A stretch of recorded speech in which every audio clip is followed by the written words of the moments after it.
राजस्थान में नशे जिस तरीके से फैल रहा है और उसके लगातार जो कार्रवाई की जा रही है अभी लेटेस्ट में जिस तरीके से देखा कि एक मिर्ची के अंदर किस तरीके से एमडी और ड्रग्स को जो है अदर राज्य में भिजवाया जा रहा है, जिस पर कार्रवाई हाल ही में की गई। सर, क्या पूरा मसला था? मिर्ची में जिस तरीके से भेजा गया, वहां पकड़ा गया, कैसे ये सामने आया सर? देखिए ये एक जागरूक ड्राइवर और जो चालक थे उनके उस बस की जो यहाँ से जोधपुर से प्राइवेट बस है वो हैदराबाद गई हुई थी और वहाँ पे उन लोगों ने उस चीज़ का वीडियो उनको संदिग्ध आइटम लगा, तो उन्होंने उस चीज़ को खोला।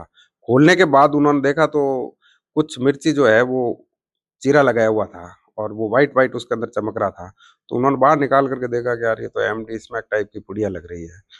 हालाँकि जो बंदा था वो आकर के उनसे ये चीज़ छीन करके लेके चला गया। बट वो वीडियो वगैरह था। अब हम जो भी कंसर्न वहाँ पे हैं उनको भी हमने सूचित किया है कि कौन था, क्या था, कौन भेजने वाला था, कौन रिसीवर है, उसके पीछे भी हम लग रहे हैं। वो ज़्यादा मीडिया में नहीं बता पाऊँगा। बट आप मान के चलिए कि इनको तो हम पकड़ेंगे ही, बट इससे एक मैसेज ये जाता है कि किस तरीके से हमारी खाद्य सामग्रियाँ और जो हम एक हरी सब्जी और एक हमारा टैग है मतान्या की मतलब मिर्च और इन चीज़ों की जोधपुर की एक अपने आप में मतलब जो है वो फ़ेमस है। बट ऐसी जो घटनाएँ घट रही है, तो उनके लिए हमें मतलब अलर्ट होने की ज़रूरत है और इसके लिए सारी एजेंसियों के साथ हम कोऑर्डिनेट करके एक एक्शन प्लान तैयार कर रहे हैं।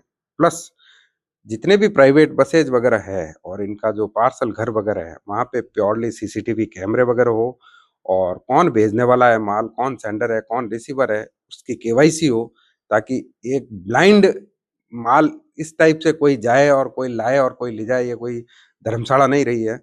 क्योंकि इस समय आप किसी पर भी विश्वास नहीं कर सकते हैं। मैं समझता हूँ कि ऐसा काम करके इन्होंने एक बहुत बड़े विश्वासघात को पैदा कर दिया है, जो एक आम जन किसी के ऊपर विश्वास ही नहीं कर सकता। आप किसी पर भी भरोसा नहीं कर सकते।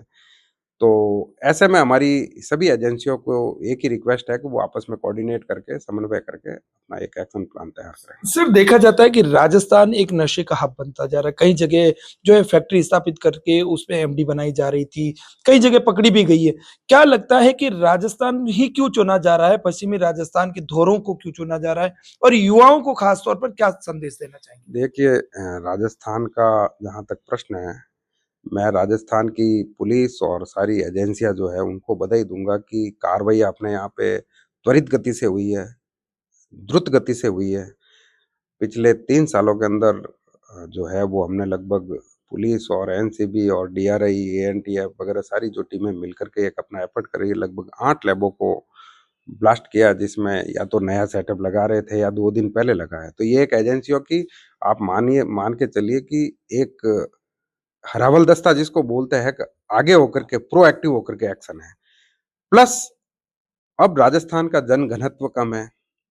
आप दौरों के अंदर देखेंगे कि अलग-अलग पब्लिक और गाँवों के बीचों में डिस्टेंस है, नेटवर्क नहीं है वहाँ पे, मोबाइल टावर नहीं है, तो लोकेशन, सीडीआर वगैरह ये सारी चीज़ें करना एक अपने आप में टफ़ होता है। तो ऐसे में इन लोगों के पास एक चांस हो जाता है कि वहाँ पे हमें कोई ट्रेस नहीं कर पाएगा, हमें डिटेन नहीं कर पाएगा, हमारी लोकेशन नहीं ले पाएगा। तो ये चीज़ें एक वहाँ से एक प्रयास हो रहा है उनकी तरफ से बट हम सफल नहीं होने देंगे। सर, युवाओं को क्या कहेंगे? युवा कैसे साथ जुड़ सकते हैं और कैसे इसको जो है खत्म किया जा सकता है नशे को? देखिए, ये देश जो है विवेकानंद स्वामी का देश है और स्वामी विवेकानंद युवा और यूथ पूरा भारतवर्ष जो है वो 12 जनवरी को वर्ल्ड यूथ डे मनाता है। तो ऐसे में युवाओं से तो एक अपील है कि हमारे आदर्श विवेकानंद हैं, हमारे आदर्श इतने प्रबुद्ध और बुद्धिजीवी इस देश के अंदर स्वतंत्रता सेनानी और वर्तमान में भी जो है, वो हमारे पास प्रेरणा की कोई कमी नहीं है। तो ऐसे में हमें ये ड्रग, पब और ये जो कल्चर आई है, कहीं न कहीं हमारी जीवन शैली और हमारे संस्कारों का जो पराभव हुआ है, उसी का परिणाम है। मैं माता-पिताओं से और जो गार्जियन है उनसे भी रिक्वेस्ट करूँगा कि जो बच्चे हमारे घर से बाहर पढ़ने-लिखने के लिए जा रहे हैं, घर से दूर हैं, कहीं हॉस्टल में रह रहे हैं, एकाकी रह रहे हैं या कोई परीक्षा में एक आध बार फेल हो गए हैं, तो ऐसे में क्या होता है वो परिवार से बच्चा दूर रहता है, एक तरफ असफलता घेरती है, दूसरी तरफ वो तो कहीं न कहीं मानसिक अवसाद की स्थिति में जाता है। तो ऐसे बच्चे उनके लिए एक उर्वरा होते हैं। तो वो एक ड्रग माफ़िया भी अपने आप में एक इसको मैं नार्को टेरर की संज्ञा दूँगा कि ये नार्को टेरर जो है ये हमारे लिए बहुत बड़ी चेतावनी है, स्पेसिफिक इंडिया के लिए। तो युवा और यूथ को तो अपने करियर के प्रति समर्पित होने की ज़रूरत है, ना कि नशे की आगोश में खो कर के अपनी ज़िंदगी को बर्बाद करने की। ये सपने गढ़ने का समय है, अपने जीवन को बनाने का समय है, अपने लाइफ़ को सँवारने का समय है, अपने माता-पिता के सपने भी होते हैं कि अपनी संतान पूरा करेगी। तो मैं समझता हूँ कि वो अपने सनातनी संस्कारों को लेकर के चले और अपने भविष्य को उज्ज्वल बनाएँ। सर आखिरी सवाल, अगर आसपास कोई गतिविधि हो रही है, तो उसको किस तरीके से आप तक पहुँचाया जा सके? कोई ऐसा हेल्पलाइन नंबर या कुछ ऐसा हो जिसके माध्यम से पहुँचाया जा सके? बिल्कुल नारकोटिक कंट्रोल ब्यूरो की मानस हेल्पलाइन है जिसका टोल फ्री नंबर है 1933 उसके ऊपर आप कश्मीर से लेके कन्याकुमारी तक और कच्छ से लेके कामरूप तक भारत के किसी भी राज्य में कोई भी नागरिक है और उसको लगता है कि उसके आस पड़ोस में या फला फला व्यक्ति ये बंदा जो है वो इस टाइप की अवैध गतिविधियों में लिप्त है तो उसके ऊपर आप फ़ोन करके सूचना दे सकते हैं। आपकी सूचना गुप्त रखी जाएगी और आपकी सूचना को वेरीफ़ाई करने के बाद कंसर्न ज़ोन के, चाहे वो राजस्थान हो, चाहे मध्य प्रदेश हो, गुजरात हो, कोई भी हो, उस ज़ोनल डायरेक्टर के पास वो हमारे हेडक्वार्टर से सूचना आ जाती है।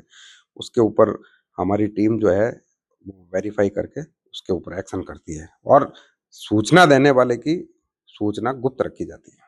बिल्कुल, सूचना देने वाले की सूचना गुप्त रखी जाएगी। यही समय है जब आप अपने देश से, अपने राज्य से, अपने जिले से नशे को समूल नष्ट कर सकते हैं।